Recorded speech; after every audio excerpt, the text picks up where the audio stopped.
Stop scrolling.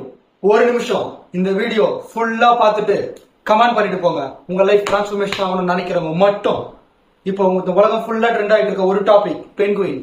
எல்லாருக்குமே தெரியும், சில பேருக்கு தெரியாம இருக்கலாம். அந்த பென்குயின் நம்ம லைஃப்ல என்ன இன்ஃபுளுன்ஸ் பண்ணிருக்கு, எப்படி நம்ம லைஃபோட டிரான்ஸ்ஃபர்மேஷனுக்காகவும் இன்ஸ்பிரேஷன் அமைஞ்சிருக்குன்றதுக்காக தான் சொல்ல போறேன். சோ இப்போ நிறைய பேர் நிறைய விஷயம் சொல்றாங்க அவங்களோட பாயிண்ட் ஆஃப் வியூல, அவங்களோட பெர்ஸ்பெக்டிவ்ல.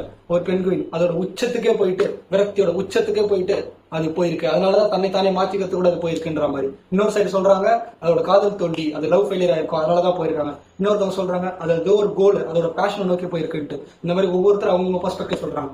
நான் ஒண்ணு சொல்றேன், என்னோட பெர்ஸ்பெக்டிவ், என்னோட பாயிண்ட் ஆஃப் வியூல இருந்து அது அதோட வாழ்க்கையை நோக்கத்தோடு நோக்கி போயிருக்கு. சோ இங்க எல்லாரும் பிறப்புறம் இறக்குறோம். கண்டிப்பா அதுக்கும் தெரியும் ஒரு நாள் நம்ம இறக்க போறோம், நம்ம எல்லாருக்குமே தெரியும். பட் அதுக்கு முன்னாடி நம்ம எதுக்காக பிறந்தோம், நம்மளோட வாழ்க்கை நோக்கம் என்ன, பர்பஸ் ஆஃப் லைஃப், அது என்னன்றதை தேடி கண்டுபிடிங்க, அதை நோக்கி ஓடுங்க.